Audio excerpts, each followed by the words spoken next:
What is up, guys? Sorry for not posting a video for quite a while, but I've figured I have some spare time, so I'm recording a lot of videos today so I can take them on holiday and post them while I'm away, since I won't be able to make videos. But yeah, this is another one of the modeling tutorials. Today we're going to be talking about Loft Nurbs and Lathe Nurbs. I think that's what it's called. Yep. Yeah. So yeah, let's get straight into it.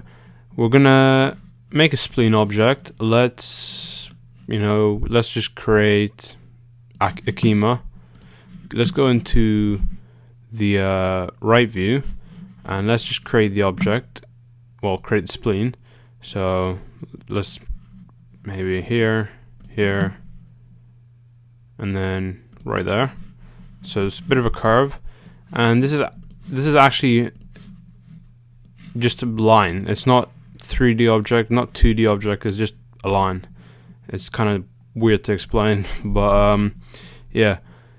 So once you've drawn your object, let's implement the Lathe Nurbs. Put the spline in as a child of the Lathe Nurbs, and as you'll see straight away, it makes kind of a 3D object. Now if you click on the Lathe Nurbs, you'll get the attributes menu here, and the angle, which you can control right here, which you can see by decreasing it, the angle kind of tells you how much. It's kind of like extrude NURBS, but in a rotational direction, which is the angle. So from above, the angle of which is created in 3D space. So let's keep it about here. Maybe increase the scaling. So as you can see, when you decrease scaling, it doesn't do the actual size of the object. It does it so further away, like the larger the angle and the larger the distance of the end point, the smaller it'll be when you decrease the angle. But if you increase it. But if you reverse it, it basically, well, I'm reversing that wrong one. But if you increase the scale, it makes the end point larger than the actual start point. So you can get some pretty cool effects here, and you can, depending on the original spline or spline you create, you can actually create some, shell objects, which are pretty useful in some types of modeling. So let's make this a full circle by 360, and as you can see, because we've changed the scaling, it doesn't look right, because the scaling makes it the endpoint larger. But we can try and make the movement up a little bit and keep the scaling to 100%. As you can see, it makes kind of a curly object, sort of like a shell, but it still needs some work. That's for a different tutorial though. It looks kind of like a slide, which is pretty cool. Yeah. So let's go onto the next Nurbs object. So let's just hide these two objects. So yeah, let's just go into here, pick an object. We're gonna pick a star. Now let's put it into the XZ plane, so it's facing upwards, or you could just rotate it manually by hitting the R and doing it. I'm sure you know that. Now you want to make copies of this, so you can hold Control and click and drag. That creates multiple duplicates of this object.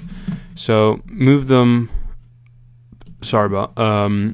Move them up and change the radius of them. So you can change the inner radius and the outer radius to create different effects. We're gonna just play around with them. So we can kind of do it like that, and then drag this one up. We'll keep this the original shape, Let's just keep it there so we can see the distance we're moving them. Drag this one a bit more up, a bit further up, and let's keep it quite big. Or let's move this one to the bottom, and then drag this one up and make this one quite small, so about there. So when you've got all these, because I pulled it down, I'm just gonna move them up a little bit to the top of the plane, and so we've kind of created a stack of these stars. And as you can see, they're not very useful like this because they're still, you know, 2D objects or just splines. And a way you can transform these splines into a 3D object using their outlines, the outer lines of the object, to connect them and give you the model you want. You can do it by actually going into your Nurbs area and adding Loft Nurbs. And as you can see by the logo, it kind of outlines the actual outline of the object for you, explaining what it does. So then select all of these, put it in, and as you can see, you've got the object that you created. Funnily enough, it looks kind of like a volcano. Well, not really, but kind of. But yeah, it was just a random thing. You can create some pretty cool models using this. A common use for this is to make vases.